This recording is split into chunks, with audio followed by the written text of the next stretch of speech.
Hey, welcome to the Runaways podcast. My name is Cody. We are back for another week. What's this? There's only two of us. I don't think this combination has ever happened. Easily everyone's favorite person on the podcast and everyone's least favorite person on the podcast. I'll let you at home decide who's who. I think we all know. Uh, to be completely fair. Dude, But we're never gonna meet the allegations of us just secretly arguing for hours and hours on end. Now Lucas and Dan have just rage quit. They don't want to come on the podcast anymore. I don't know if that's a secret. I mean, the Discord is literally just everyone arguing at all times about everything. I mean, that is progress, right? I think we've been very productive in the Discord. I think we've been, Sure. yeah, we're at least arguing in a direction that lets us both trend towards making progress. So, Yeah, I think that was my point. Is like, can mhm. can you progress in a card game without arguing? I don't think that's possible. Yeah, no, it's not possible. A team is just a collection of people who can argue with each other without completely hating each other. There you That's go. like a card game team. Perfect. We've If we ever established it. if we ever get new merch, we can have that on the back of the shirt. It's a quote from Cody. Great. Well, we're basically in the thick of it. Like we have ProQuest going on. We had the largest calling ever, I think, going on. Some crazy results from that, and it's just all gears going until Worlds at this point, which is pretty exciting. But first of all, I let you talk about your ProQuest weekend, some of your results. How did you do, and what did you play? Yeah, so I've been playing KO Armed and Dangerous. Um, if anybody knows me, they know that I don't think I've ever had the exact same list for even 2 days in a row, regardless of whether there's a tournament. So made some changes from when I last played it. And yeah, it was a super tiny ProQuest. There was like three of them within a 3 hour drive. So the one I was at was like 13 people or something. Kind of ironic because last week on the pod you talked about not caring about 12-person ProQuest, and that's like literally the one that I went to. Um, but yeah, I made it to the finals and then got absolutely curb stomped by one of my friends, Pierre, playing Dash IO. I beat him in Swiss, but he got the revenge in the finals. So, uh, but we Tactical both, second. yeah, I got second. Yeah, it's uh, it's kind of an interesting matchup too. Last night I was grinding the Dio matchup with Connor, and I think my learnings from playing it in real life and also just like thinking about the strategy for the matchup, I feel pretty confident playing that matchup moving forward throughout the rest of the ProQuest. So it's always nice to play KO in paper too. It's one of those decks where I just can't stand testing it online, but playing it in paper, you get to feel that rush like with your opponent of like, okay, I just drew this blood rush off the top. If they discard it off the wild ride, my turn completely is over and I've discarded a blood rush. It's yeah, some of that like thrill is just addicting. I think I understand why Eugene loves playing Rhinar for forever now. You get to feel that rush of just like, okay, something happened that was completely unexpected and it could go catastrophically wrong or it could end up being great. Did you only play one ProQuest? Yeah, I only played one ProQuest. Okay. Uh, and you played KO. Mm-hmm. You did well. I think we have seen that KO astronomical, like across the board, has not been doing super well. But I would argue that it's probably because they don't have Yuanji's guide, I agree. ProQuest guide, which is available on our Metafy, which is definitely a different take on KO. Not like way out of left field, but it's like a more math centrist, like better idea focused KO that I think is still maintains a lot of the explosiveness that KO has, while still being able to play it up more consistently than I've seen a lot of these other KO builds. And I think a lot of them are faltering because they just don't have good numbers. You look at like the other ones and the hands are like a little too clunky and the numbers are a little too bad. And I think this guide really shows a good way to play KO. Yeah, I think a lot of like misconceptions people have with KO is like, oh, I can play this generic 2 for 6 and it'll actually be 7 because I'll have a might token or I'll have my gloves. But if all you're doing is playing a guaranteed, I pitch a card, I attack for 7, that's bad. Like that's what Verdance does on her worst hands, and she's doing it in a way where you can't interact because it's maybe doing arcane or it's felling or plow under, or she's just advancing her game state to a place where she can striders you. So I think if you're just taking the strategy of I'm gonna play my generic disruption with +1 value on it, then you're kind of missing the mark on what makes KO strong. I would agree. I would expect KO's results to get better over time. Once people slowly start figuring out probably a better way to play the deck. That just jam all the fun cards in is cool, but sometimes you gotta take some of the fun cards out. I think the other thing too is KO is definitely not for the faint of heart if you're thinking about playing him at a world championship, because it's just going to happen where you're going to have turn cycles that you lose like 10 to 12 value.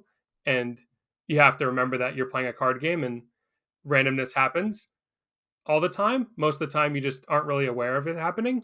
There's randomness of like the Syndra opponent having the ancestral empowerment of the throw dagger when you weren't prepared for it. There's randomness of like what draw sequence the Earth player has if they can fill up their graveyard and see root bounds first. Just the KO variance is like right in your face. So I think it definitely turns off a lot of people from playing it. Yeah, makes sense.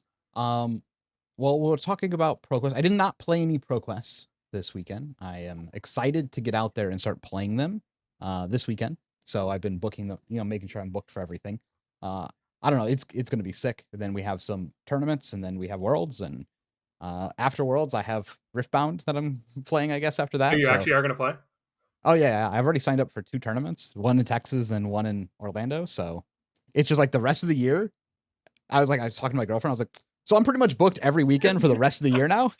Her birthday was this past weekend, which is why I didn't go to any ProQuests. Oh, okay. And then I was like, okay, I have you've had this weekend. I have all the rest of them for the rest of the year, please.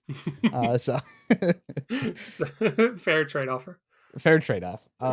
Okay, let's jump into some ProQuest stats. And I want to caveat this because this has never happened before, and this is interesting. So because you are no longer allowed to play the game if you win a tournament, there is an argument to be made that this is the only real result that we will have for the entire season, as far as like a representation of what the meta kind of looks like, or what people are playing, or what is good. Because after this, every single one of these numbers I'm about to list off is not allowed to play the game anymore. So like if your good gravy player at your tournament won their event, like that, they won't be there anymore. Yeah. So like the tournament is not real in the aspect of overall metagame. It's still real for like all the prizes and like what you have to play and how and like winning the tournament and all that stuff. But as far as like if we're looking at like all the people who play the game going to a tournament and then seeing what decks win more often when that happens, that's no longer relevant because you took out players who have already won. So that representation will go down. A good example of that is like Kano.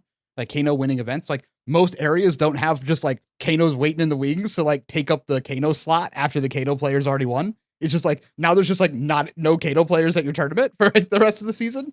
Like, yeah. So very interesting, I think. So you think that this will lead to overall a shift week to week of like this past week we saw, X heroes at the top. Those people are now out. So then other heroes will rise up, or do you think the pie will still look the same? I don't know. And I'm very curious. Like I'm very excited to see what actually happens. I think what I expect to happen is some of the decks that are harder to play or harder to win with or are less played because of that, like Kano or Gravy, for example. Like I know the Gravy representation at my locals area has gone down, but the people who were playing Gravy before have pretty much been playing Gravy most of the time. Mm-hmm. Like our area ProQuest was won by a Gravy player who has topped a couple callings on other decks and then played Gravy for this event and won it. And he's been playing Gravy quite often, but now he's not one of those players. And several of the other Gravy players have moved to Verdance, for instance. So like now there's just less Gravy players to just be there. So will another Gravy player from this still like 60 to 80 person pool still win the next ProQuest that we all go to together? Because I feel like that is less likely, unless I'm playing it, of course. Nice. See, I'm waiting in the wings to take the slot. But are you actually going to win on week 2? Like, is that even real? I don't think that's real. I hope not. I hope I don't win on week 2. But looking at the rest of my schedule, I only got a couple of weeks to play ProQuest because in this area anyway, there's some like big tournaments on like the couple weekends before Worlds that I'll be going to that are not ProQuest. But I think for Kano, this is real because like I go to events and there's like, it'll be a 60-person event. There'll be 2 Kanos in the room. If one of those Kanos has won the tournament, like there's only 1 Kano in the entire room now for like forever. If both of those Kanos win events, like there's 0 Kanos like waiting in the wings. So as far as LL points to being like a deck you can't play anymore, this is a really weird impact on decks that get LL points, in my opinion. Yeah, it's funny you bring up this Kano thing. Uh, I'm playing in the AGE Championship is this Sunday, Mhm. so I'll just be doing a pro quest on Saturday and then that on Sunday. And I think everybody in the area, it's a 16-person thing. It's just invitational. I think everybody in the area just kind of figured out that there'd be no Kanos. If you look at all the lists, because they published the list, we had to submit them yesterday. They published all the lists. You can see everybody basically cut all of their Kano hate, and there was actually zero Kanos. I think there's like a bunch of Verdances. Is the wizard, one a Cilia, like a Florian in terms of arcane, but yeah, we just knew that there'd be zero Kanos, and everybody just communally agreed without discussing it that that would be the case. So yeah, That's pretty definitely funny. Kano being a hero not everyone picks up on a whim will contribute to him probably not having a steady point increase week by week. Yep. Okay, so let's dig in a little bit. Gravy Bones won the most events at 15, followed very closely by Syndra at 14, Verdance at 11, and then Florian at 9. Is there any surprises here? No I surprises in don't. terms of who's actually winning. Like Gravy is, we've always said, is very good. Syndra is very good, and then Earth Heroes I think are just naturally going to be very good at ProQuest. So these numbers make sense. Florian is maybe a little bit lower than one would think, but that makes sense with more Gravy showing up. Yep. I think it's fair to say, like, I wish we could see the numbers of how many Gravies showed up, period, Yeah, across all of the events, and then and won it. It'll be curious to see next weekend if all of a sudden that number's like significantly lower, or if it like what happens 2 weeks from now. Like, is that no? Like, is it even worse? I do think Verdance is obviously probably the best deck in the game right now by this weekend standards. So I would expect to see Verdance climb up more over time. And I know it's very popular.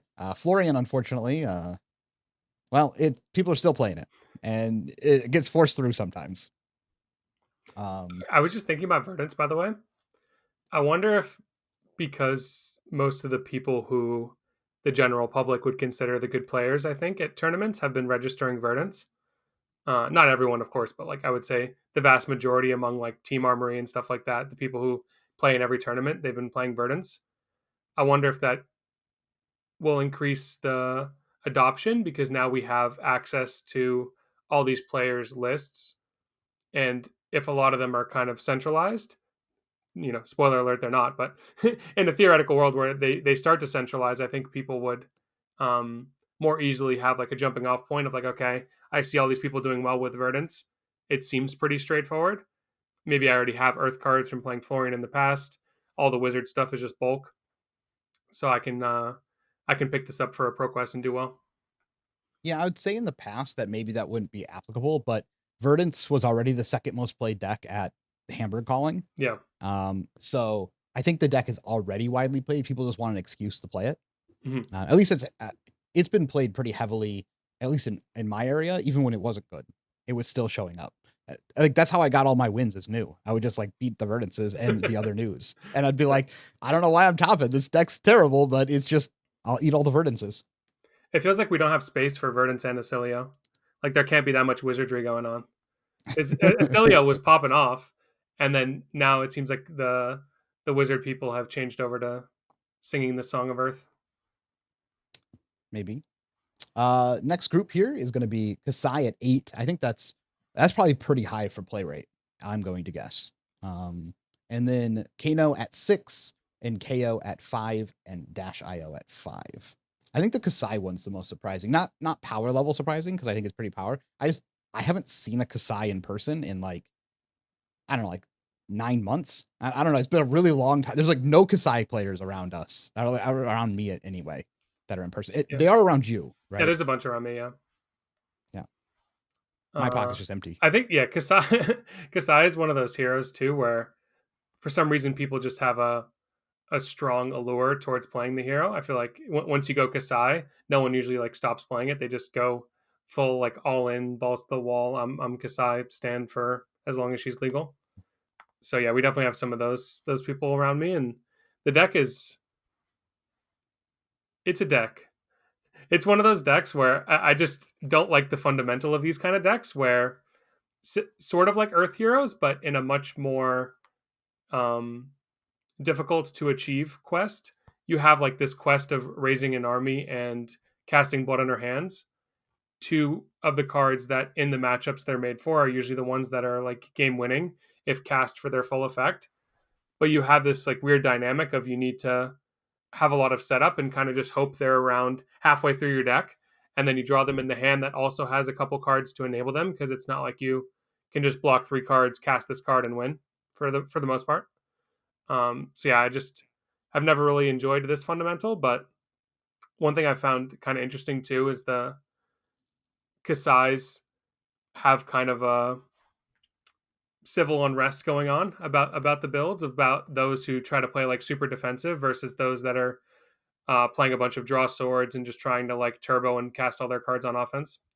So I'm curious to see. I don't know if we get any data on like some example lists of who did well at ProQuest, but it'll be interesting to see like which Kasai variant ends up uh, coming out on top. Agreed. I mean, I like Kasai. I don't like the draw swords version, but I do like Kasai, so I would be on the opposite side of that. Mm-hmm. But I'm very. This is like there's a couple of heroes I look at on here, and I'm like, I wonder what happens next week. Like Kasai could be one that I could easily see like 2 wins next week, because like the Kasai players at each area just like won their event, and now there's no Kasai players left in that area to move in behind. Kano currently on track to LL, but are there enough Kano players to win 23 more events? I don't know. Like, because it literally needs we did the math earlier. It's 23, right? 23, yeah. So basically, it has to do just 5. I think there's 5 weeks total, or is there 6 weeks of ProQuest? I think it's 5. 5, okay. There might be 6, but there's only 5 around me. Okay, so yeah, it basically has to do the exact same performance for the next 4 weeks. If it does, it's out. But if it slips up, then it'll stay around in that like ether range of 980 or something like this. Yeah.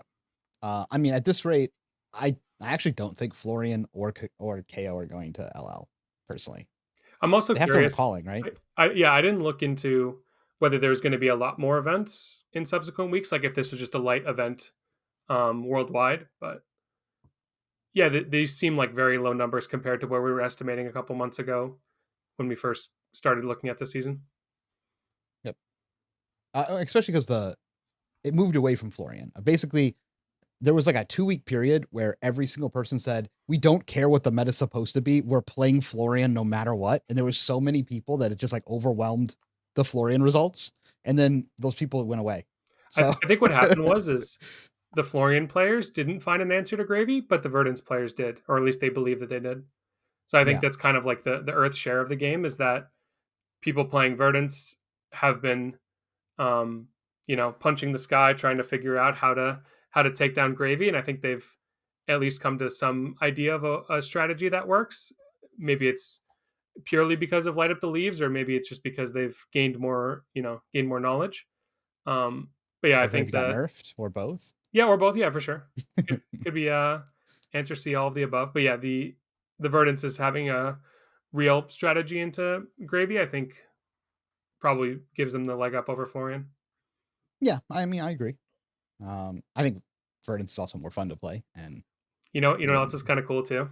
I don't know if anybody's talking about this, but when Verdance took Plume out of the deck, suddenly Verdance is winning everything. Verdance can't lose. They have a head that blocks. Who could have seen this coming? All those times we've had conversations of, I didn't even use this. Yeah. Like, I don't even use the Plume. So I do think that's pretty funny.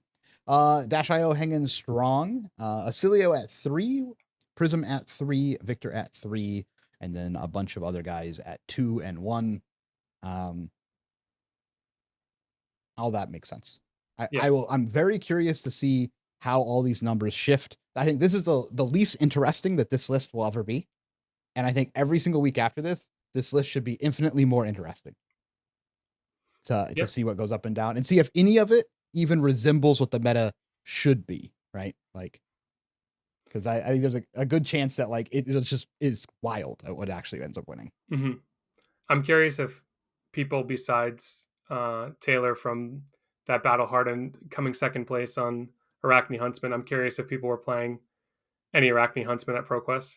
There was none by me, but there's always the closeted Arachne Huntsman players that I wonder if they finally found this as their time to shine. Yeah, I have a local Arachne Huntsman player. And sometimes that deck is scary with the new D-React. It does nothing else the deck does is remotely impressive. Mm-hmm. It's just like that new D-React. Sometimes you go, oh no, if it hits conk here, I probably lose, or it's like real close. I don't know if I have enough damage. If they're just pure fatigue, and then they hit like a couple of your big pieces. Oh no, not my sawbones. Like, Well, also they make 1 million silver, so then they also just gain Yeah. life because of their hat, and then they mill you more because of the hat. It's like, Yep. yeah, it kind of snowballs. It's definitely a strong card. The mill portion of that deck is way better now than it's ever been. And so like if you've never played against it, I can see how it could just catch you by surprise as well. Because I was gravy and I was scared at one point. Every time the D-React played out, I got scared. Yeah. Because I could see my doom. Okay, let's talk a little bit now about calling Hamburg.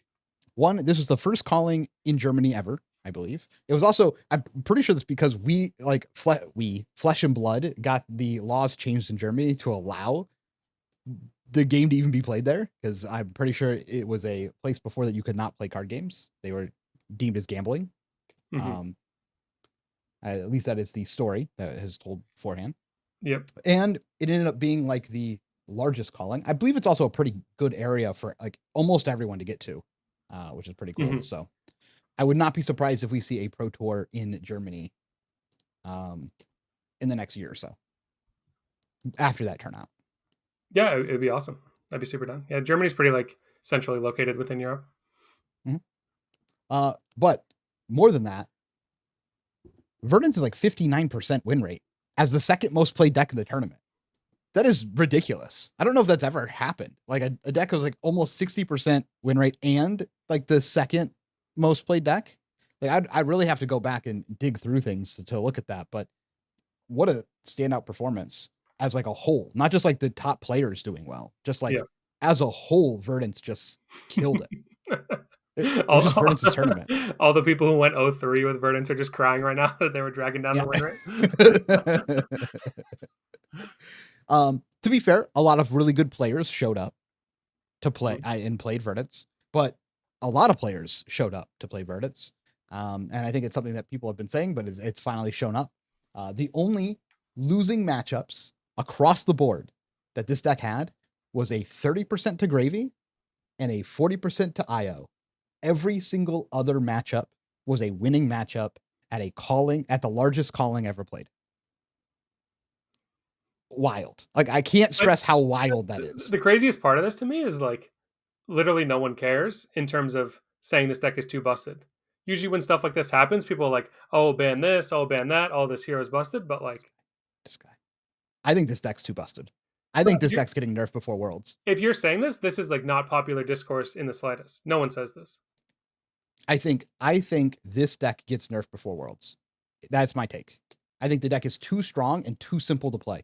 And people are gonna like, oh, Verdance, too simple to play. Dude, this is a paint by numbers on 90% of your turns because it's an Earth hero.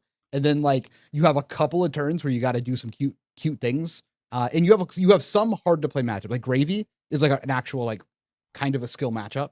And so you do have some matchups that are real. Like some of your wizard mirrors can be kind of tough to play, etc. But for the most part, you're like block 2 cards, send a felling. You're like block 2 cards, send a big spell. Like these are not complicated lines. Yeah. And the power that you get out of these type of plays is like astronomical. Its ability to come back from games and just its straight stats. Like if we see these stats continue at all, this deck has to be nerfed. You can't just have a positive win rate into everything in the game but 2 decks. Like that is not a world that I think you're allowed to live in and get by. Do you think there's even cards that would help you into Verdance? Like just generic cards that any deck could slot in if they were looking to improve their Verdance matchup? I'm not sure. I've been thinking about this in all my showers because that's where I do all my deck building is in the shower.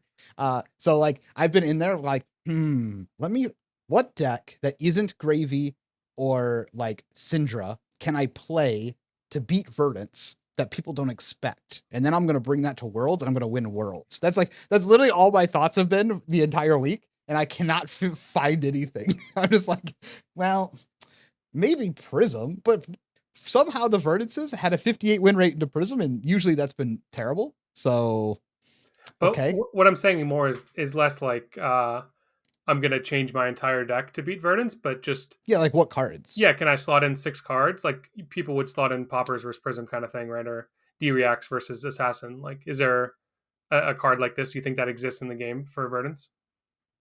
I can't think of it generically. I can think of ways I can adjust Gravy. I can think of, I can think of ways I can adjust Syndra, things that already have inherently some power against the deck. But I can't think of like, just put Erase Face in your deck. Like that doesn't Yeah, do yeah, anything, exactly. right? Like that's not like a silver bullet. I don't know. Like put 3 spell, like Null Rune and then Fatigue. Sometimes if they think you're not Fatigue and then you are, like maybe that's a world, Yeah, right? I would say probably the only solution is you play some deck that's normally super aggressive and they like side out potions or they're not running potions and they're just kind of playing, like you said, the block two, send two game plan, but you're actually playing like Fiddler's Greens and Sigils and just like infinite life Yeah. gain and you out heal them and fatigue them. Yeah, play RKO with Arg Smash and Yeah, just heal and Arg Smash any of their items they put in play. could work, right? Yeah, I guess. I don't know. I've been thinking about it. I'm just pondering, like, how can I beat this deck? I went to all our Verdance players and I said, okay, tell me every deck you lose to, just going forward. Just list out decks that you've lost to randomly, even on Talishar. I'm like, I want to try and crack what beats his deck because I I don't see something that just inherently beats the deck because it has the same issue. It has above rate or on rate plays for almost all of the game. It has catch up mechanics through healing with additional value. And then it uses the boots to get a turn to half a turn ahead of your opponent. And when all of the decks are this close together in power level, that half of turn, that extra 9 health that you essentially have to be ahead as any other deck in order to win the late game is asking too much out of a lot of the decks. Yeah, I think one of the strategies that I found at least effective in Verdance is because she can't really do anything if she keeps one card outside. Like this is assuming you're not playing a deck where she can just block out and play potions and beat you, right? If you're Yeah. playing a deck where she has to like be proactive on each turn cycle, if you present a turn that requires her to give 3 out of 4 cards or all of her cards, then that's where she starts to falter because she does have a decent amount of fruits of the forest type cards, or maybe if you attack in such a way where her D reacts aren't getting full value, but you're just like making her give you your entire hand every single turn, and you're not a deck at risk of fatiguing yourself like Dash IO, then I think that's like a pretty effective strategy just because you're uh, making her pay attacks if she wants to do the thing she wants to do of block two, send two. Yep. I mean, I agree. It's just hard to find a deck that can do that, I guess, reliably. Another deck, just looking at the stats that seemed to do okay, was like Puffin. Mm-hmm. Puffin put up some stats in a matchup like that. Marlin looks like it might be able to put up some stats that way into Verdance. Wouldn't that be a breakout story? Verdance becomes the most popular deck played. Marlin, the secret counter pick. Man, that's a sick world to live in, right? Because Yeah. they like sometimes Marlin just blows up Gravy because they just like, here's 20 damage. What are you gonna do about it? Like Yeah. I 20 damage, you're taking 17 of it. yeah. Yeah, I think Uh she Marlin definitely has that strategy as a possibility into Verdance because of the fact that I mean Verdance has some amount of defense reactions, but they don't have as many as a typical Florian deck is capable of running, where Florian can also play block cards. So I think on most turns, if you're shooting your harpoon for 13 plus, it's going to be connecting. And then you get to that situation like I was just referring to where you're making the Verdants not able to enact their game plan. It's kind of like you were saying, the only real disruption that works into her is something targeted like that surgical style of selecting the card to remove from the hand. yep. So I think I'm curious to see how it evolves. I am a little worried about the Verdance. And the funny thing is, every game, oh, not every game, but a lot of the games you play against Verdance feel close. And I think that's why you don't hear any outrage, is because it feels close. And then you die to Striders. But like, if you die to Striders, you're actually like 2 turn cycles behind, or like something like close to that. Like, you're like really far behind if you just die to like the game was never actually close. Like, and until people, I think, have played the matchup enough and realized that it just always feels that way. Because that's how it felt against Icelander a lot. Was like, oh, the game's close. Oh, they killed me with Striders. It was, but I was like, I was gonna kill him that turn, and you're like, Yeah. you were never killing me that turn. I don't know what you're talking about. Like, I'm always killing you with Striders here. Like, Yeah, if I the think, opponent has Arcane Barrier to where you're taking their entire turn, responding to the last thing with the Striders, then you were never dying as the wizard because you took their whole turn and then you waited for them to tap out. Like, clearly you were yeah. fine.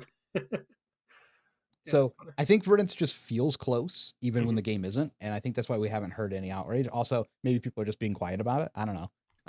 But I'd say here, like, if Verdance continues with this type of matchup spread, it is like nearly impossible for it not to get nerfs before Worlds. Like, I don't. There's no world where LSS has ever let a deck with this type of matchup spread just exist, and they love to shake things up before Worlds. So like, this is like, it's like primed to like run its way through this whole series, and then just like, boom, get nerfed like 10 days before Worlds. Do you think there's any one card you could choose that would nerf it sufficiently? Yeah, one of the 3 for 6s, spell cards they just Just got. just one of the spells, like light up the leaves, Yeah. and ban it. No, they'll like get rid of Burn Bear Yeah, because they'll let you keep the light up the leaves. I think that would make a big difference. I mean, the extra 3 for 6s made Tree a playable card, and when Tree is just playable as itself, it can be kind of ridiculous because it's all true damage. I would love if they banned Heartbeat. Because then we Oh have yeah, justice for Florian, you know? If Germinate can get banned, surely Heartbeat can get banned too. fair. Not that I think it's that powerful. It's just like, would be nice. Burden steps up. We got to knock her down with the specialization. I have so I have some cute stats Okay. from this event. Victor had a 60% win rate into Gravy Bones out of 10 matches. I just want to point that out, that is a thing that happened at this event. So Victors are really cleaning up. Gravy showed back up, and it had we were both right. You and I were both correct. It had a 50% win rate into KO. Yeah, Perfectly balanced. indeed.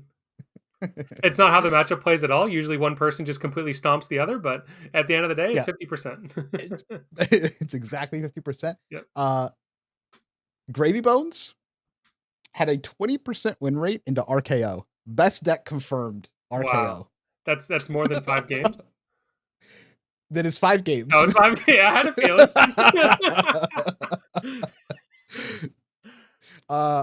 I want to know how, man. I gotta know. It has to be just fatigue they weren't ready for, is the only thing I could think of. Well, the Gravy Bones has played the matchup 0 times, and I'm sure the RKO has played it 50 times. That's what I'm saying. It was just like, oh, I'll play this. And they're like, oh, this is pure fatigue with healing. And then they like, I didn't put my whalers in, or whatever they're running for their, they're out. That's the only thing I can think of, but my goodness. Also 0% win rate into Jarl for Gravy Bones out of 3 games. Maybe fatiguing the Gravy seems to be working, is what I've been seeing from this whole tournament. And then something happened with Prism. They were 14%. Gravy Bones was 14% into Prism out of 7 matches. They won 1 of them. Prism showed up. That is another deck that I think is like sneakily on my radar, is Prism. For like, if people stop playing KO, then maybe this deck actually is a real deck in the meta. It could happen. I think Prism's also scared too because of the fact that Earth Heroes now have easy access to that new channel card that can bottom auras. The Syndra matchup. I'm curious, what is the data? Do you have it there of like Prism v Syndra? Yep, it would be exactly 50%. Yeah, so it's not even like you're farming them. Like the Syndras can tech with some 7s. They have like potentially access to D-Reacts now. I think Prism got the new tool of the non-attack action that can flip and go to soul, but I don't know that that really moves the needle into a lot of these matchups compared to the new tech that they've gotten themselves. Also, who Okay. cares about playing Prism, dude? All the old Prism simps hate the new hero, and if you want to play a board state deck, you can play Gravy now. So like, why would you play Prism now? I would only play it if its matchup spread made sense, because that's how I pick decks. Hmm. Well, thankfully for you, If it you doesn't. if you would like access to all the data, yeah, please join our sponsor for this show, which is FABblazing.com. You can find out any of the data that we just talked about from all the events. But what I like to use it for is what I'm going to be doing almost all this week is taking the matchups for Verdance and other decks and figuring out how I can possibly make it so that Verdance is a losing matchup. You can do that. You can solve arguments with your friends. All if you get the data. Yeah. Feel free to join the link below. One cool thing too about FAB Blazing is it shows you like the card evaluation too, where you can see like the people who are beating Verdance were running this card in their deck times 3, and that was like a plus 20% to Yep. your win rate. So I think I'm gonna explore that myself too to figure out what cards that I may not have tried before would give me an edge. I'm pretty sure the whole team has been using Fab Blazing literally the last 2 days because I keep getting messages. Hey Cody, how do I do this? And I'm like, let me show you. um, perfect. Okay, so we talked a little bit about that. We did have this thing happen that was quite upsetting over the weekend. I just gotta say this thing. I'm sitting there at like not dinner, but I'm at like the cake after dinner for my girlfriend's birthday. And so we're like sitting there with the family, and then I'm just getting blown up. All of a sudden, I'm just getting message. What is going on? Are we still playing Chain? Are we still playing Chain? And I was like, okay. What happened? Emergency LL ban. And I look at it and I'm just like, oh no. So LSS saw that Viserai won an event that didn't matter, apparently, and has decided to do some new LL bans.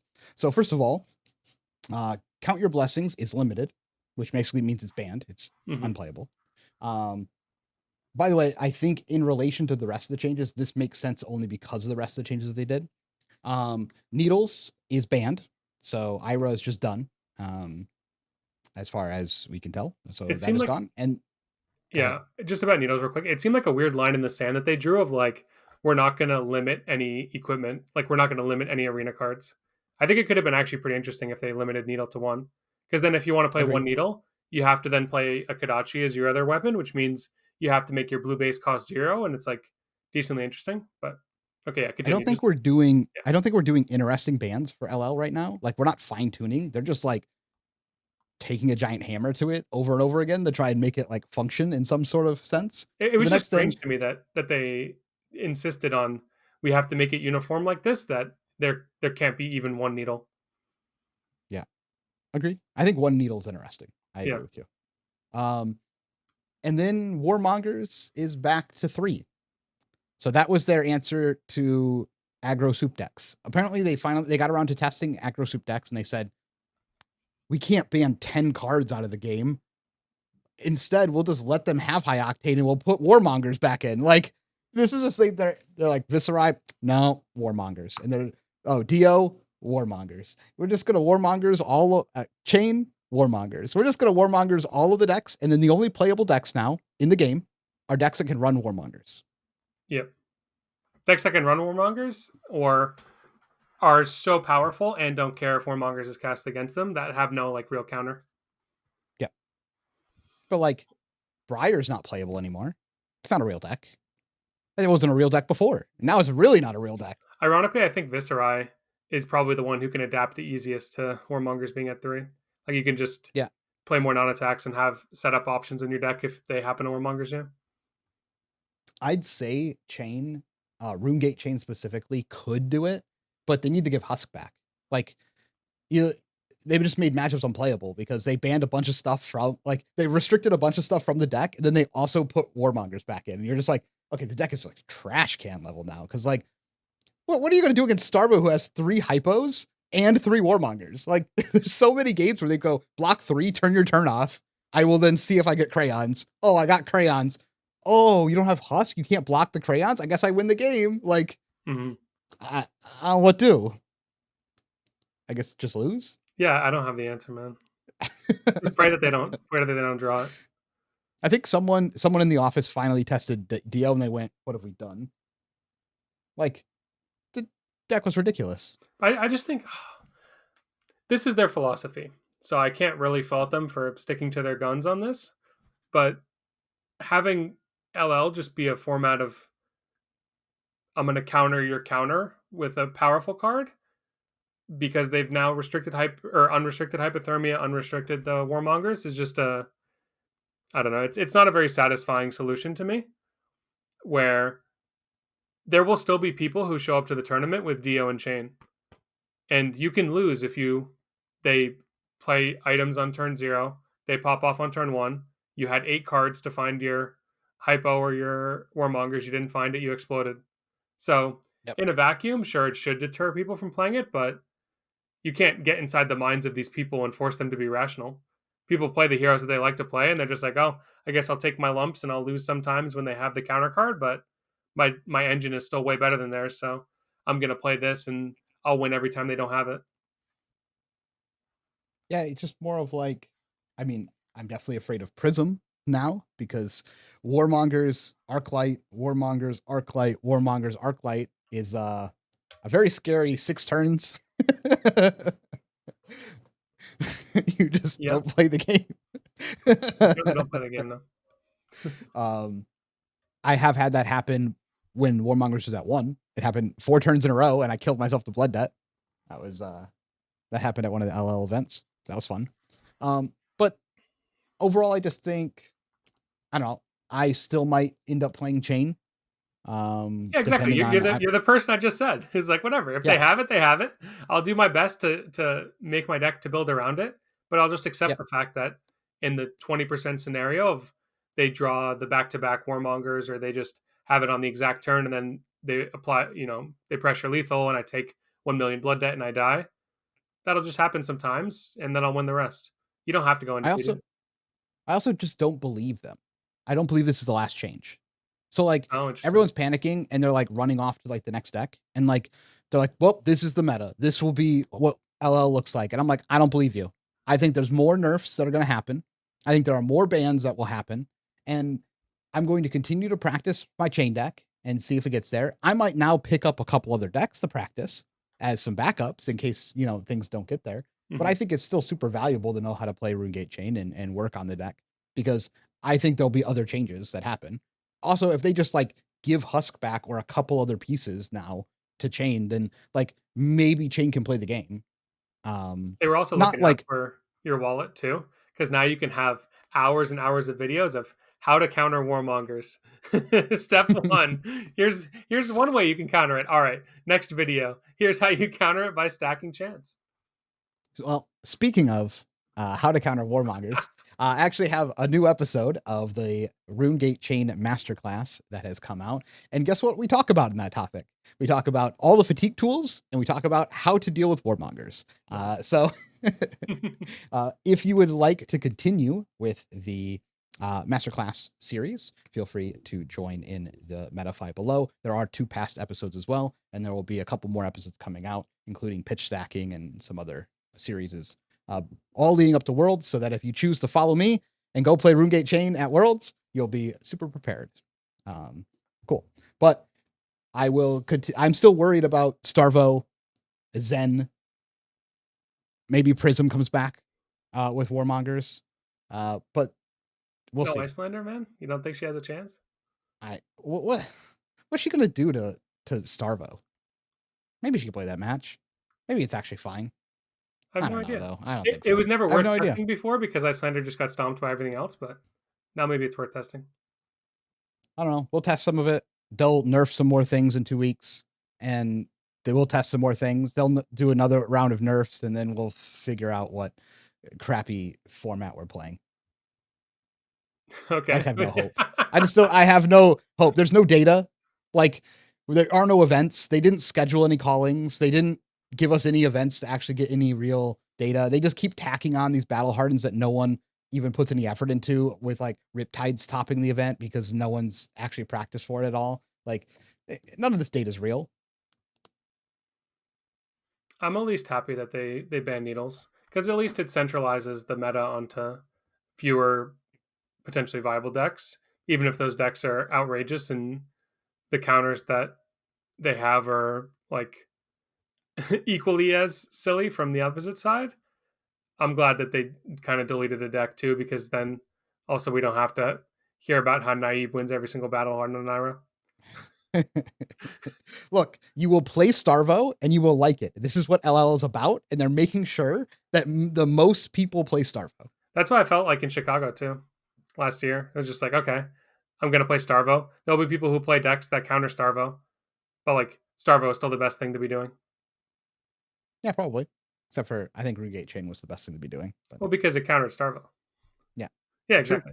And you had to make a deck to counter Starvo because Starvo was so good. Yeah. But no, I agree. I think it's just they just want everyone to play Starvo mirrors for 6 rounds, and then we'll go back to regular scheduled programming at Worlds. So I will also be picking up my Starvo deck because while Zen is good with Warmongers, you know what's really good into Zen? Starvo. So Yep. get your Starvo mirror match reps in now. They will pay off for Worlds. Cool. Anything else on the LL changes? You kept talking like there was going to be something in 2 weeks. From what I read in the article, it didn't seem like they were giving any date of a subsequent update. Oh, that Outside of was the one just that like they a already. random, like off the. That was just like a generic, like, Oh, okay. I'm sure they'll make a change in 2 weeks, I and then see. they'll make another change 2 weeks after Yeah. that, and yeah, Oh, speaking no, of no, changes, no. by the way, I don't know if I'm guaranteed we didn't talk about it on here, but I don't know if you even know this.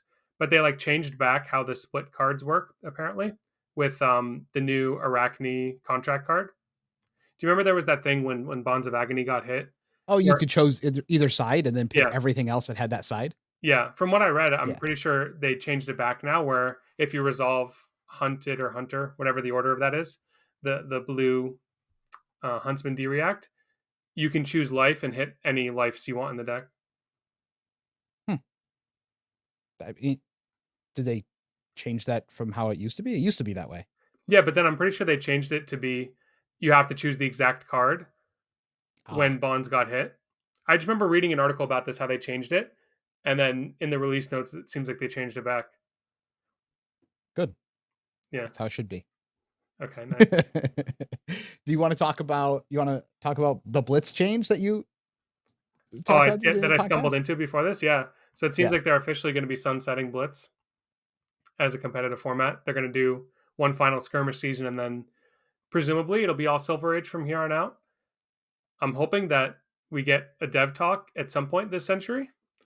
It feels like we've been asking for this for like the past 2 formats now of getting some info from them. I think we're maybe just a little bit spoiled before that they were doing them so frequently and we had such great insight. But yeah, it would be nice to hear about their plans for Silver Age. They said it would be in October. We're in October.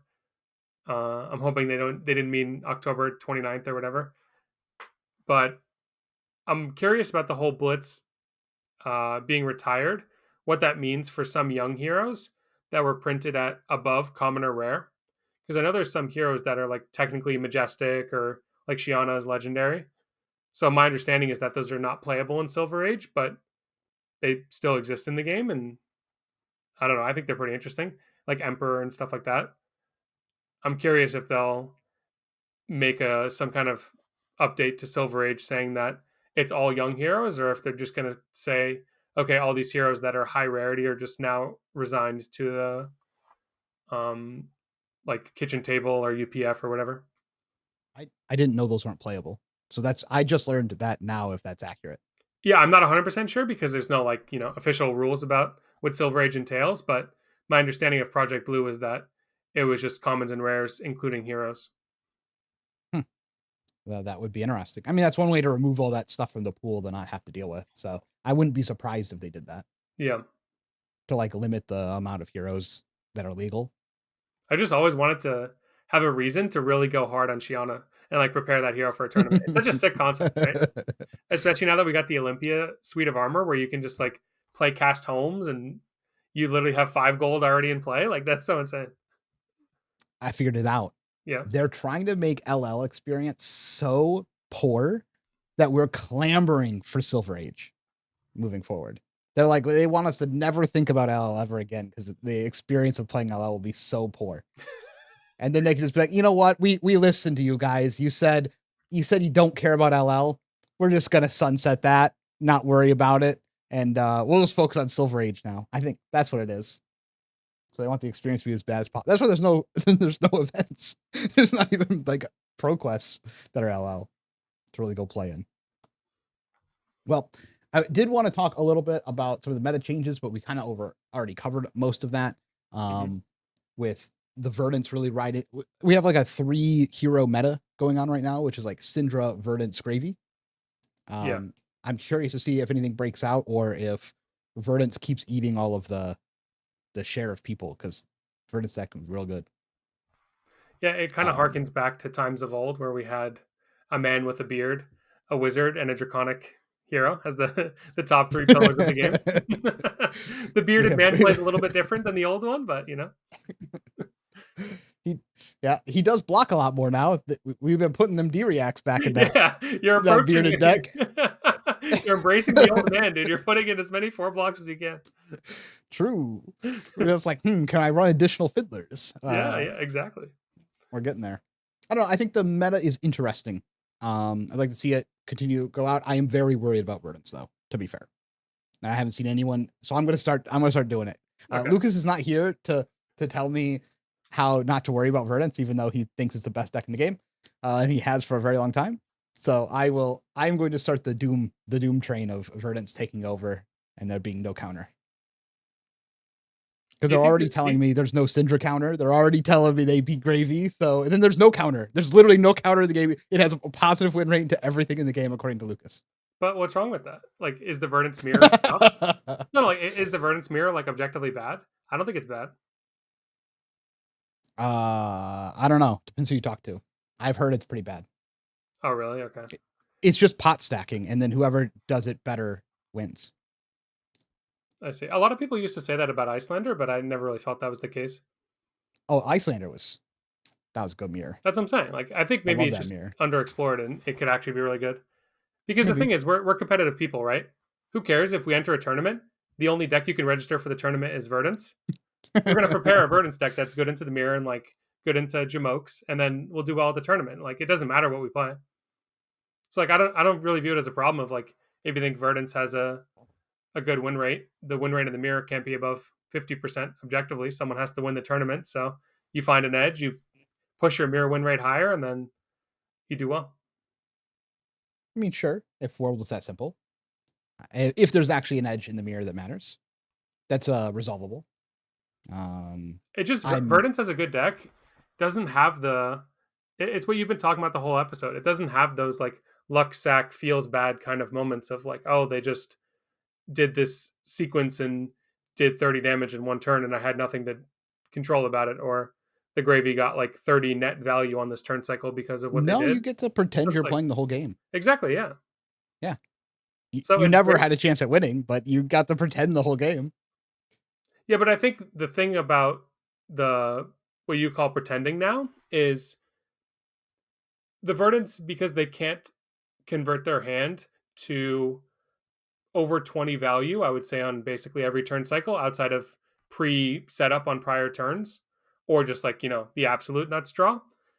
But most people aren't even playing Sigil of Solace anymore, so I don't even know if they can have that nuts draw exist in their deck. But since that nut draw doesn't exist, there's not like, okay, the Verdance had this one turn, I just always lose this game now. Whereas if you play into the other heroes, when they have that one nuts turn, you basically just lose the game because the life total disparity is so far that they can stumble a bunch and you still have already lost. I think Verdance doesn't necessarily have that, so there is always that.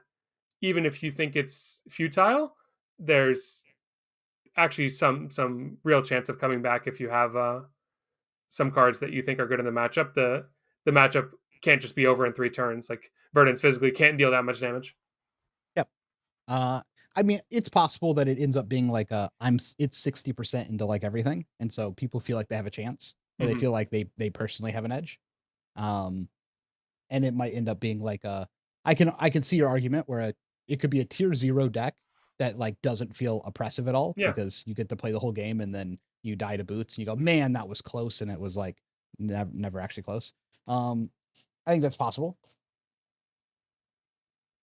Yeah, like they have to draw I hope spells to not, kill you but with the boots. I don't know. It's not like it's not always deterministic. Like you can have your pop off turn line up well when they just draw like 4 reds. They can't kill you with the boots.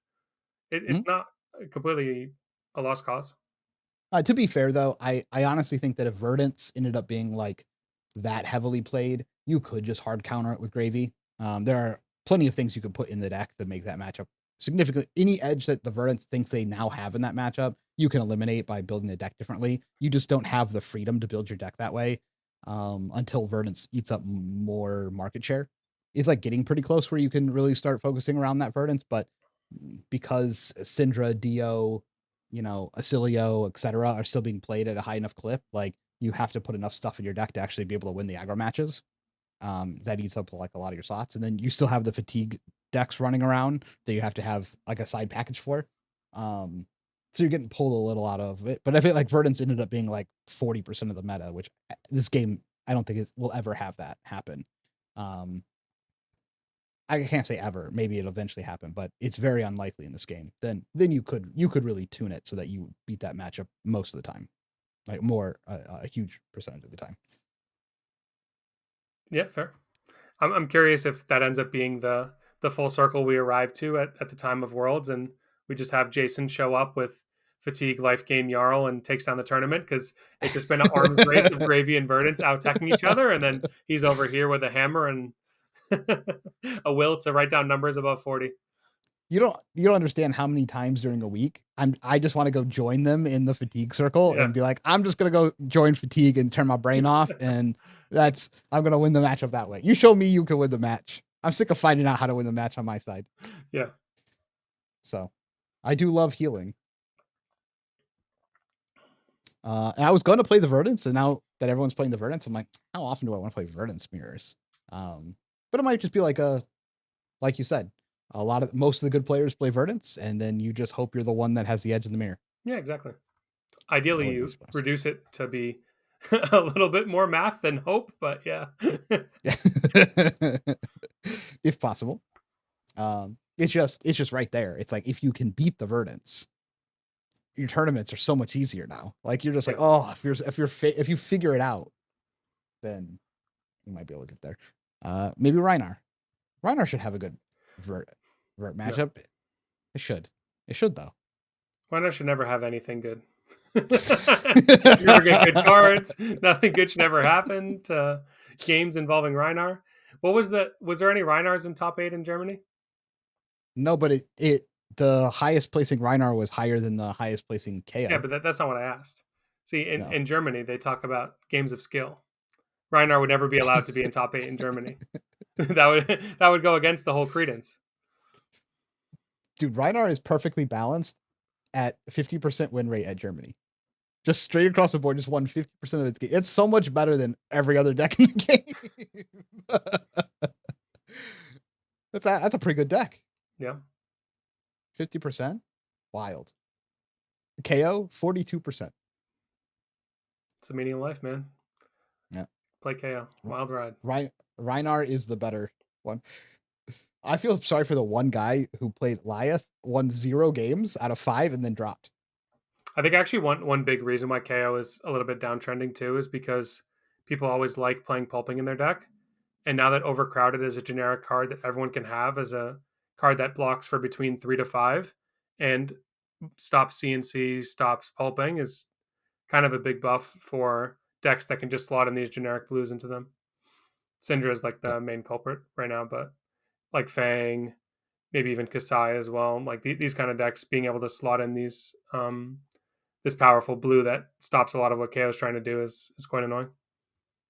Yeah, I mean, I saw that Brody played it in RuneGate Chain. I was like, pretty good. That's a pretty good Oh, card. because you get shackles too, huh? Yeah. Oh, that's pretty good. Yeah, that's a pretty good card. Yeah. That's a pretty good card. That was the only thing in that list I looked at and went, I might steal that. Yeah. I do want to ask everyone in the audience, is there a good Goliath list? Because I have not seen it, found it, heard about it. If you have it and you just can't, you want someone else to play it, like just post it. I will 100% play it. I've been looking for a good Goliath list forever, but this seems like one of the worst heroes ever released. Like I was so excited to play some aspect of this deck, and it's just like there's nothing here. Like at least the Pleiades deck looks like it might end up being something eventually. The RKO deck's putting up some results here and there, and it has matchups that it's actually like it feels strong into. It's actually really fun to play. If you haven't played RKO at all, I think it's very enjoyable if you like the Guardian style play at all. But Goliath is just god awful. Just it's down there. Like Tough Nut is kind of doing the same, but at least Tough Nut we understand. Like we give Tough Nut a pass because if the deck was any better, it would be like the best deck in the game value wise. I don't know. Post your Goliath list if you think you got the sauce and you want someone to play it. Because I want to believe the Huntsman's better. Huntsman is a far better deck than Goliath. Well, it's actually you've hit the nail on the head. Goliath is a Guardian that can't play 90% of the Guardian card pool, whereas Huntsman is only a good deck because it gets to play the busted assassin cards in the assassin card pool, right? So like, yeah. You can get buoyed by the class specific cards you have access to. I mean, it's it's always been funny to me that like you play Goliath and you're like, okay, I'm gonna do Tear Asunder, give Dominate, and discard 2 on my attack that says if it hits, discard your whole hand. So it's like, okay, it seems like a little bit redundant. You like you played 2 cards, give Dominate. Okay, Yeah. nice. Or like you intimidated them anyway, and then okay, what are they doing now? Like they just get their intimidated cards back. It's such a even the cards that seem good in there, like Imposing Visage too, like seems maybe it's okay, but that card just fundamentally trash on rate. So yeah, I think Goliath is kind of struggling from that problem of not being able to leverage what few Guardian playable cards we do have. Yeah, and the other issue I found is like its damage output's pretty decent. But as soon as it comes like gets down to where you have to block, the deck's unplayable. Yeah. Like if you're playing like the aggro version, you can keep up and you can race and you can even be in a stance where you're like, oh, I can actually win if I like pop off next turn. Like I'm ahead in the aggro race, but you have to block. Like they ask you for like 1 card, but that 1 card turns into like 3 cards. And now you just can't play the game anymore because like you can never block with 1 card. Like that's not a real world that you get to live in. Yeah. So and you also have that weird thing in the end game of most of your power is from auras that you set up, at least from what I've seen. Like most of the power is like, okay, I'm going to make a bunch of mites or I'm going to play the suspense auras, which means in an end game where you just need to like, I'm going to send 7 at you, you send 7 back at me, we like trade it this way. Goliath will just like always lose because he has to like wait a whole extra turn. Yep. And then he can't block. And then you make him block and he goes, you have my whole hand, please. Yeah. Like, and then you just never get out of the cycle. Because there's no small cards that you can play. Like the deck's made so you can't play small hands that are like that are reasonable. So I don't know. If you got the sauce, just drop it in the comment section and I will play it. I hope they give him an expansion slot weapon, dude. I just want, this is my number one wish. And no one asked this, but I could see this being a podcast question of like, what do you want in 2026? I just like want more cool weapons. Like I just wish that heroes actually had like weapons. I just like when there's decisions before the game of the weapon. Right now, there's basically no decisions ever. So yeah, if there was decisions, it'd be really cool. There was decisions at one point in time, and they banned it. I know, it's so annoying. It was really cool. Wand or blade, and they said no, only blade. Yeah, and like Verdance still has the cool question of right, like do you run the Waning Moon or do you run the Surgent? I guess Kano, like Wizard's really the only class I guess now that has the interesting decisions of like what weapon to run. Makes sense. It doesn't. It shouldn't make sense, man. We need weapons everywhere. Like Rune Blade, but you only got like really 1 blade. Come on, give us some more blades. No. They don't want you to have choices on weapons. It's too confusing. You think that's the real reason? I think there is some hesitation to make that more a part of the game because I think it feels bad when your opponent flips over something that is the complete opposite of what you thought you were going to play against. Like, I think it's like, so it happened a lot with Florian, where they like flip over the scepter, and you're like, I can't beat a scepter deck. Like, Well, that's just because uh, they printed tree, but tree was the actual problem. yeah, I agree. But I think it was more the feeling of like, I don't know which version they're going to play, so I don't know how to sideboard for it. So I feel like I'm like punished no matter what I do. I think they just hit the Uh, wrong card in that equation. I think no one would have complained about Scepter if you just hit the tree. Like they just shouldn't have given generic Earth Amp. Amp should have been a keyword locked to actual wizard. yeah, but for you to run 2 weapons in your deck list, you have to get like a meaningful advantage out of both weapons. And the only way that that's really possible is if they allow you to play the game in 2 different aspects. Yeah, Like, I wasn't saying you should be able to. Let me rephrase. I don't think that having a weapon switchboard for every hero should be the future we live in. What I think okay, is that you should be able to build a hero in multiple ways. You can do that in the main deck already, but you can't really do that for most classes with the weapon. You can in like a Guardian, for example, if you want to play one-handed versus two-handed, right? But even that yeah, oftentimes ends up being just a switchboard. I think it would be cool if there was like how Dash used to play, like OG Dash used to play sometimes Hanabi Blaster when they were just going like full boost, and then they would play the pistol package if they were doing setup, and that was like a entirely different deck built around the weapon, still using some same cards, but um, yeah, I just think like the weapon like equipment is one of the best parts about FAB. So I feel like they should lean into that more. Like why do we I'm not reprint Edge of Autumn, dude? Come on, give us a new weapon. Like what is that? It's been like 6 years. We're still using the same dinky butter knife. I'm not opposed to this. I'm just trying to argue why I think it doesn't happen. It's because I think again your example is why it doesn't happen. Like that the dash question mark of like, are they playing fatigue pistol or are they boosting me with Hanabi Blaster? And then you have to like guess at what it is. And then it just also makes like in a tournament setting, it makes scouting like infinitely more valuable than it should be to know like actually what version of the deck your opponent is playing. But that's I so here or so here's there. what I But think. I think that that's a fundamental flaw of those heroes that they're weak in a vacuum and they have to rely on surprise to win. yes, Because what you're saying is if you scout them, their win rate goes down. That means the deck sucks.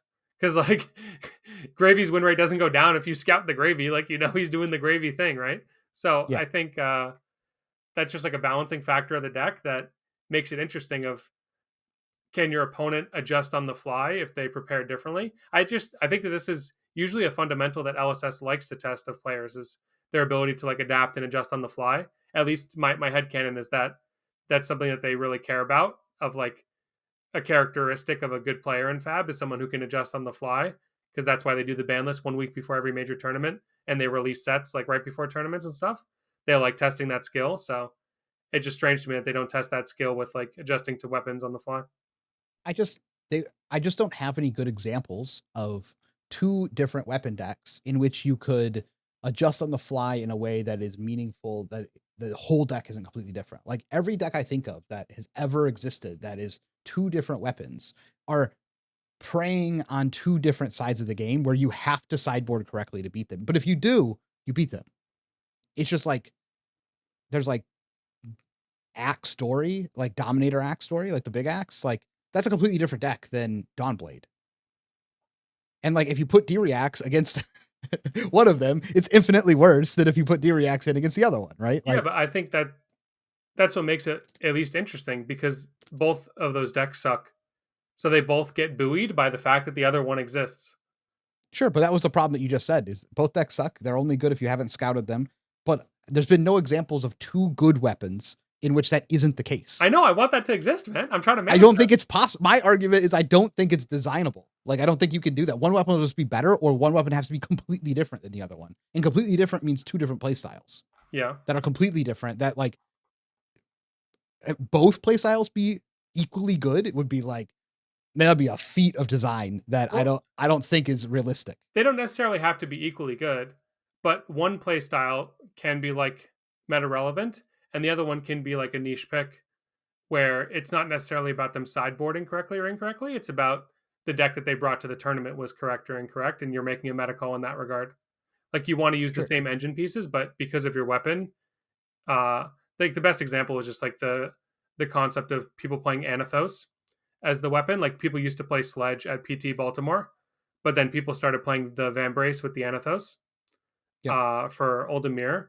That's like one where it's not necessarily like they sideboarded wrong, but you got to take advantage of you having a leg up in your preparation for the tournament in general that was manifested by having a different and in most aspects better weapon. Yeah, but that was like a one snapshot tournament. Going forward, everyone should be on Anathos. There's like no reason to play Sledge. Yeah, but if we had more weapon options in the game, there would be more tournaments where people could make these realizations of, oh shit, we've been doing it all wrong. We should have been on this weapon Sure. the whole time. Yeah, I can. The only example I can think of is like Centauri Saber and Hot Streak, Hmm. where some people just play two Centauri Sabers, and then some people play 1 and 1. And that still kind of happens. Most people have gotten off a hot streak, but you still see it from time to time. And that's just like an interchangeable different weapon.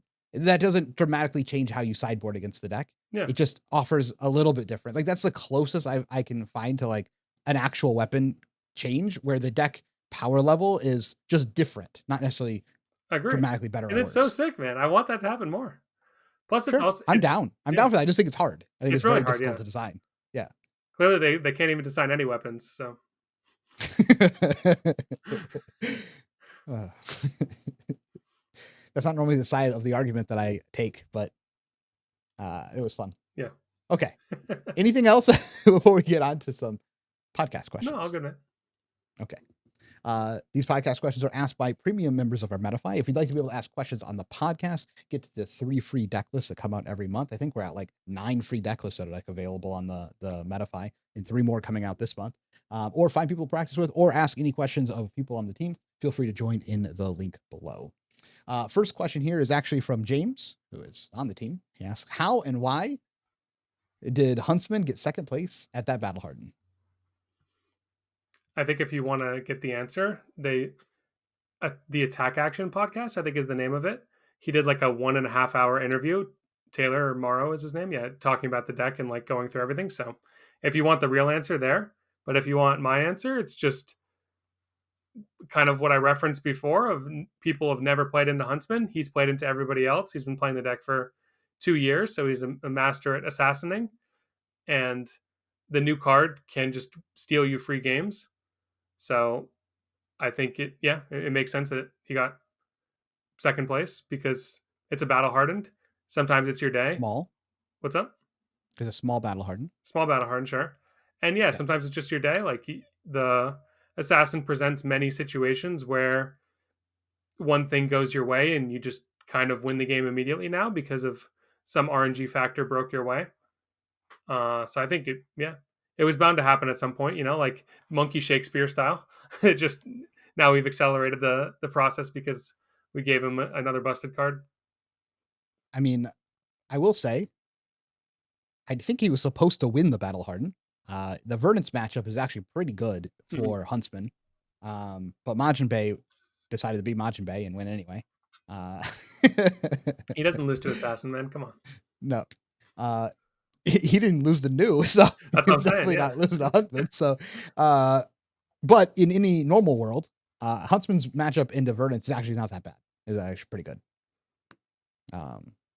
So Millen asks, can we get during the podcast some special time for Lucas rants? No, we cannot. However, if you would like to see Lucas rants, there'll be a new video dropping on the Runaways YouTube channel where Lucas by himself gets to rant. So you will get a whole video of just Lucas rants. Is this a good thing?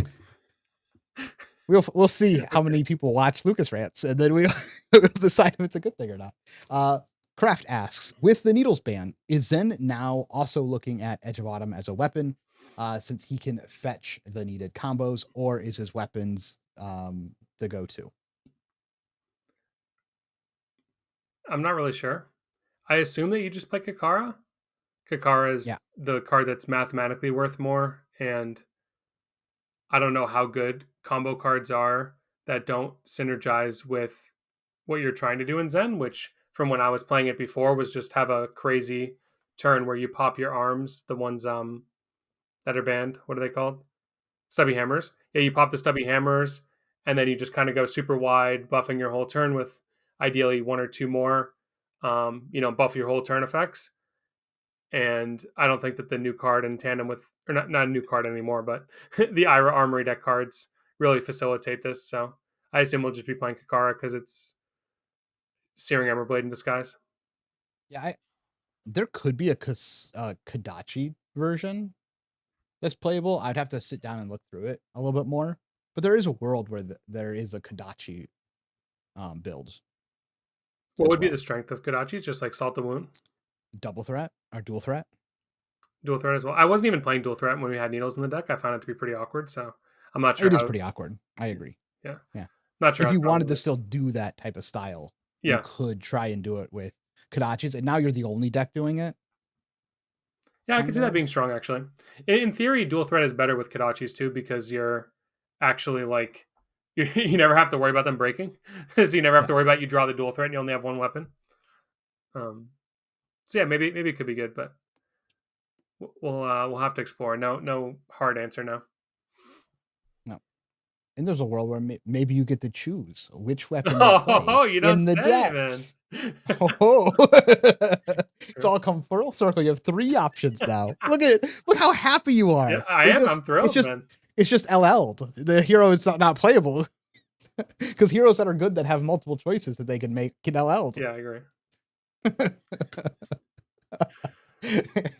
Ward077 asks, flavor text challenge. Just a little off the top. It says hint. What is the hint? Can you click it? I don't want to give myself the answer. Okay, I'll click the hint. Ninja. Just a little off the top. I don't know what cards have flavor text, but off the top makes me think of like Take the Tempo or Flood of Force, one of those. I do not know what the answer is. It kind of is. It makes me think of like some type of head chopping thing. I can't think of what that would be. Like a little off the top, but you're actually like decapitating them. If there was like a card that said decapitate, I would choose that. But there's the card. Yeah, it's from the first Blackout Kick, from the first set. That's the guy's head popped off. But I don't think that's that one. It seems very aggressive. Yeah. You want the solution, or you want to keep thinking? Yeah, it could be like one of the. I don't know. Just the off the top made me think of off the top of the deck, but now what's the solution? Blackout Kick. Nice. See, I thought of this one because I was thinking like it's probably from the first set because that's when we actually did flavor text. I feel like we haven't actually done flavor text in a while. Maybe like we have it sparingly. With our powers combined, we figured it out. Yeah. I was thinking off the top of the deck, not off the, off with his head. No.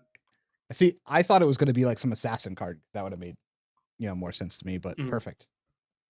Gultic X asks, is hero bloat a real problem, a potential problem for the game? If so, what would your ideal solution be? I think this is kind of a topic that people talked about a few months back, maybe even a year ago now, and it's kind of just fallen by the wayside. I don't think it's that much of a problem. With the new LL points change, we're seeing heroes rotate at a decent clip, and it's not really bloat if they all suck. True.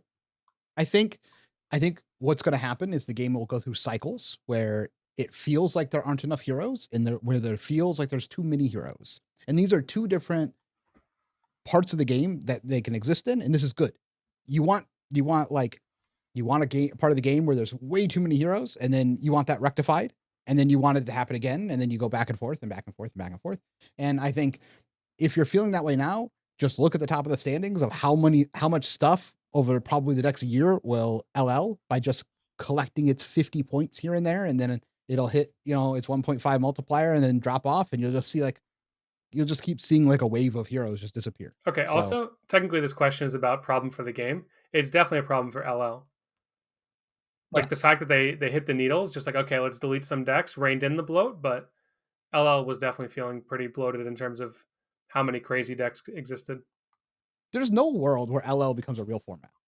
I just don't believe it. Okay.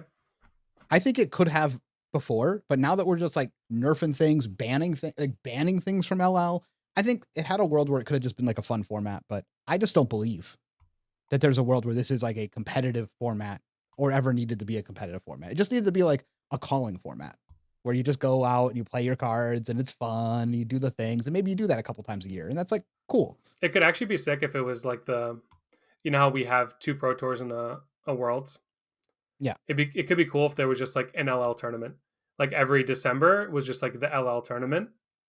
yeah, It doesn't need to be the same prizing as Pro Tour and Worlds, but it could be like that amount of prestige of like, okay, here is like the Living Legend tournament, and it's like heralded as a big deal, but we don't talk about it outside of that tournament. yeah. I just think it's too big. You can't you can't design current sets with LL in mind because it's disruptive to like the current game. I think I think what we're going to end up seeing happen is just it get replaced with Silver Age. Whatever they wanted to do, dual format or triple format stuff, Silver Age will probably replace it. Um, I just I just don't think I think the effort required to balance the format is just way too high, and then the format just loses its identity if you ban cards. Like if you banned cards from the format, it's not LL anymore. Yeah, IMO. Like it's not a place to go play your old cards. yeah, it's true. Side question here. What class and talent combination do you want out of Monarch 3? Chain 2 Electric Boogaloo is what I would like. That is all I would like. Yeah, Just give me another chain, please. yeah, it'd be cool to have a warrior that did something different. Like we've had like warriors with attacks, and the attacks are always just like they're so suck, man. Like the Bolton attacks suck. It's the Lumina, the Beacon. You have like the specializations that are good, but most of the attacks are just like so mopey. It would just be cool if they Surely, made cool attacking warrior. surely Bolton is playable after Monarch Yeah, 3. Dude, just start over. Like, we know you want like this type of just make a new Bolton. Like, we don't need the old Bolton anymore. Just make a new Bolton that's actually playable. I don't Who want to doesn't see lose a whole Bolton. card out of their hand. You know what I would like? I would like if they printed all the heroes in Monarch 3 that were not named Chain and not named Levia and not named Prism and not named Bolton. That would bring me great joy. I wish for nothing more because I just hate old hero specializations that are stupidly broken. I don't need chain with the name chain on it. Okay, I good. just need a hero that plays not like Vincent. Hmm. Give me another. I'm just saying, give me another shadow hero that actually like plays similar to how Chain played. They never will. It's impossible. The decks are strong, but I can dream until I get my dreams shattered. Yeah. By the way, you shouldn't make another Chain or anything close to Chain because it's too strong and it's impossible to balance. Okay. And they should print more cards in general that are playable from Banished in cool ways. Yes. Just give me another shadow hero that's like actually playable. That's not like it doesn't feel like I'm pulling my hair out to try and like play the game. Like I'm Yeah. playing Vincent. I actually like Vincent if it just said or. If its ability just said like and or like if you want, you may, just may. If it just said you may banish a card from your hand this turn, I'd be like, oh, I get to make decisions. I can set up. I can do other things. Oh, I would love to play this Hey, game. the only time they've errated a hero has been with Briar, so there's precedent with Runeblades getting an errata, man. This time would be a little bit of a different story, but yeah. Yeah. No, if it said may, I might actually just have accepted it as like a chain replacement that made more sense. But Hmm. you just, I don't like when I can't make decisions. Skabichi asks, give examples of strategies or advice that were once gospel in early competitive Flesh and Blood and that are no longer held up to today's standards. Reflect on how many players are generally getting a better as the game has been out longer, as well as design choices from developers. What influences does this have on what is considered to be the truth? Okay, first, before we answer, here, start thinking about an answer while I talk. Yeah. This question, and I'm allowed to troll because this is one of my locals. That This is worded like we're GPT, man. He's like, Yeah, use complete it's a prompt. sentences. Yeah, this is literally worded like a prompt, dude. Be polite and professional in your response.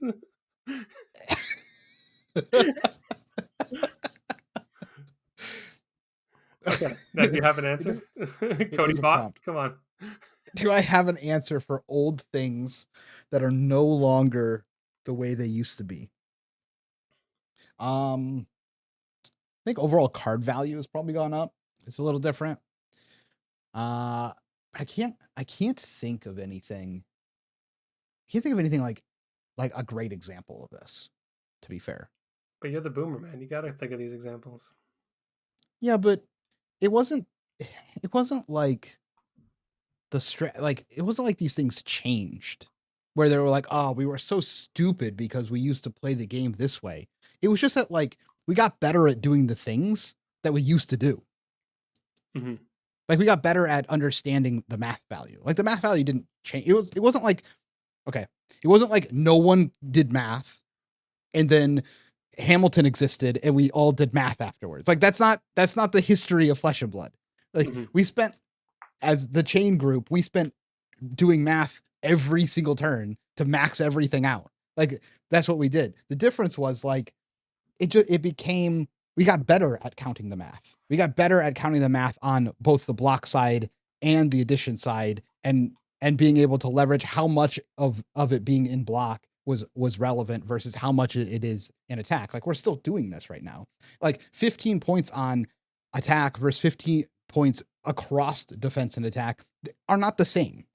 You might count them as the same value, but they're not the true same value, in the game. Mm-hmm.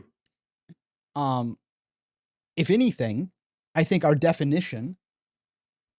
Oh, that's probably a good one. Actually, I think I figured it out. Okay, good. Okay. I have a couple of examples. So if you play LL now, this is a thing that we've been stressing. Newer players have a struggle in LL because they try to apply the value principles from the game now to the game then, and that the game then did not function under every turn has to be valuable because the sum of your cards added up to more than the individual card values were on several turns throughout the game. So previously, you could sack a ton of value on several turns because you would have turns that were worth like 20, 30 value because that's how the decks operated. And so it was okay to sack value. It is not okay in the current state of the game to sack value. The game has changed in a way in which, like, if you just sack off 4 or 5 points of value, you lose a lot of those games.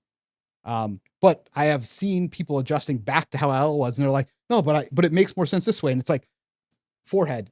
You just block with the cards, save your health so that the next turn when you draw the hand that's 30 damage, you actually can resolve it. Like Mm-hmm. it doesn't matter if you're only getting 8 out of your cards right now. Like you need to be able to say no blocks, push whole hand next turn. Like, and that's just like not necessarily how the game works now. In the same way. So maybe that's the inverse of what the question was, but it's the only real example I can think of that is meaningful. So you're saying, like, for the second part of the question about players getting better, is that players are better at not sacking value on turn cycle, like on each turn cycle, they're getting more value out of their hand. But Yeah. in early FAB, people weren't necessarily objectively worse in the fact that they got less value. They were playing towards maybe a more macro game plan. Correct. But I think in general, people were worse in that they may have thought they were playing through a macro game plan, but they were actually just losing value every turn. They were definitely worse Yeah. at like not punting off value because they didn't have the same frame of reference for what block value and all the different like we had lots of arguments about how much is a prism aura worth in value, and it's like pretty nebulous. And Mhm. over time, we've gotten better at figuring out what nebulous value looks like and how it actually works. So we're able to not punt it off as much. It's just funny to go back and play formats similar to that in LL and realize that like these things don't matter in that format because that's not because the format is macro centered instead of just like, oh, but I have a 4 here and a 2 on this side, so I have to resolve the 4 side, which is like, part of common math. And then it's like, no. you need to not have to block next turn. So put your 2s in front of everything and just be happy about it.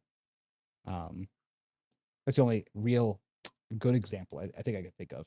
I think in general too, players have gotten better at having a strict game plan for their deck and just only including cards that facilitate that game plan.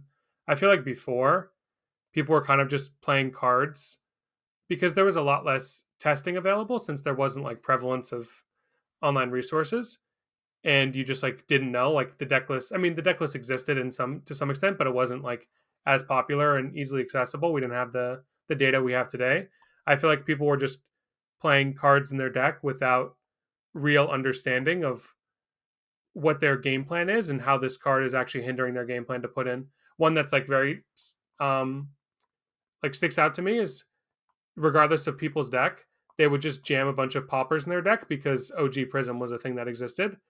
Whereas I think nowadays people think more about, okay, if I'm going to play this card that doesn't necessarily facilitate my main game plan, I'm going to side out a card that is also something that's like a tech slot in my deck. So I think people have just improved in this regard of when they're playing like a tech uh, card in their deck for a specific matchup, they know about the. Maybe I'm meandering a little bit, but I think this. I hope this makes sense a little bit. No, you're right. I Yeah. was agreeing with you. I Yeah. was thinking through some of the steps, and a great example is before people would just put Kano stuff in their deck Yeah. to try and beat Kano. Like, well, I have to run it because Kano's going to be there. Exactly. And now you only do that if your deck can functionally beat Kano. Like their deck could never beat Kano. Yeah. But they're just like, but I gotta have a chance at beating Kano, and so they just put all the stuff in. And nowadays we've adjusted to be like, no, give me my slots back. I can't functionally beat this deck. We're just like, this isn't real. Like it's not real life to put these in our deck. That's something that is inherently way better now than it was previously. Yep. Okay, I think we eventually answered the question. Yeah, it was good. Okay. We had to. It's the GPT prompt answer. We had to show all our reasoning of how we got to the answer. You know. Yeah. King of Mice says, how are Runeblade stocks after the unrestriction of warmongers in LL? Is Starvo just king of the format again? Yes, and sad. Or sad and yes is the correct answer there. Indeed. Some people started chatting in our questions, apparently. Okay. He Who Smites says, is the combo plan in Verdance good, bad, or some mysterious third option? Yes. I think it has shown that it can succeed without the combo plan and with the combo plan. I think it's still a bit nebulous about whether the combo plan should be run into very few matchups or it should be run into more matchups. It's kind of like, I'm sure people with Verdance guides have more info than little old me, but I've never really been a believer in that style of Verdance. So it's good that it exists in the game because it checks other decks out of beating Verdance for free because you just have this combo plan. But reducing it to just a simple good bad is difficult. I mean, some matchups require the combo. Yeah. And some matchups don't. And then some matchups get additional value by mini comboing. That would be my take on it. Like, yeah. If you build a Verdance deck and you take it to a tournament and you do not have the combo at all in your sideboard, it's just wrong. Well, didn't Majin just win this past weekend with no pots? It's a bad pardon. Okay. But he always plays no pots. Like if you're sitting across from him with like not always. He did play pots before, but yeah, come on, man. He quite often would play matchups without the combo, and you just sit across from him and force him to actually kill you with damage until he proves that he has combo in his deck, depending on what your deck is. Like that should just be like default strategy. Mm-hmm. Maybe when we've caught him in a psyop where he's going to not play any more tournaments, not unveil any list. He's like, okay, at Worlds, I'm going to be potted up, dude. But I'm going to swindle all these people now. No pots. It's the way. I don't know. If you don't block felling, you're just like asking to lose the game. I don't understand. Like, I'm going to reiterate this about Verdance. Like, quite often you just put cards in front of their big attacks and then don't let your health go so low and make them actually work for the game.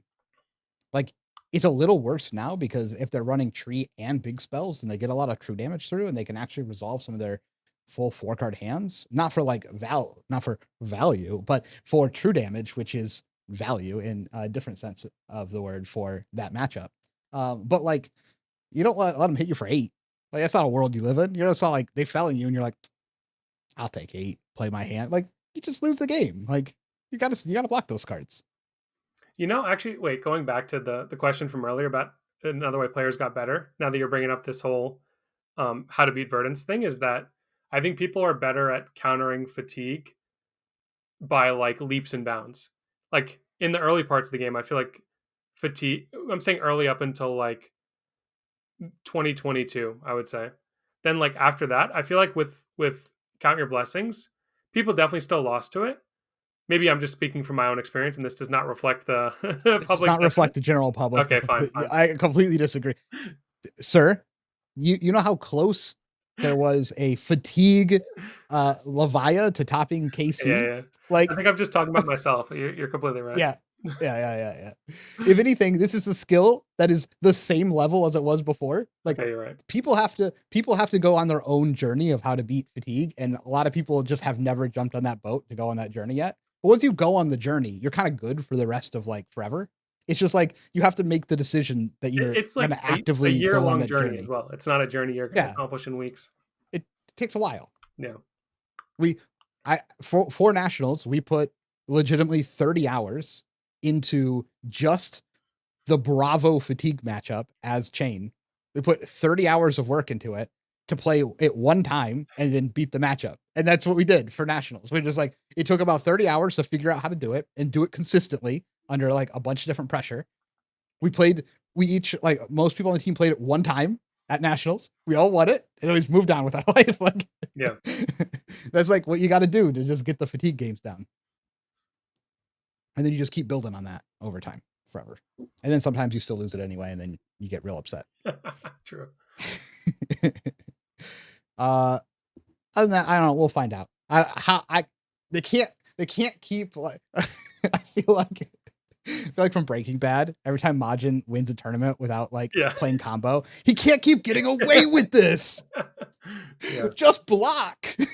Like, he would be running like Crown, and then people would be like, maybe I'll let him hit me. It's like, he's already not running Plume. He doesn't have combo. Like back then, if there's no Plume, there's no combo. Yeah. We'll see. Indeed. I know it's the best deck in the game, so it is. Yeah. No one can argue enjoy it. Enjoy it while you got a chance. Mm-hmm. Well, I'm out. Goodbye. Bye.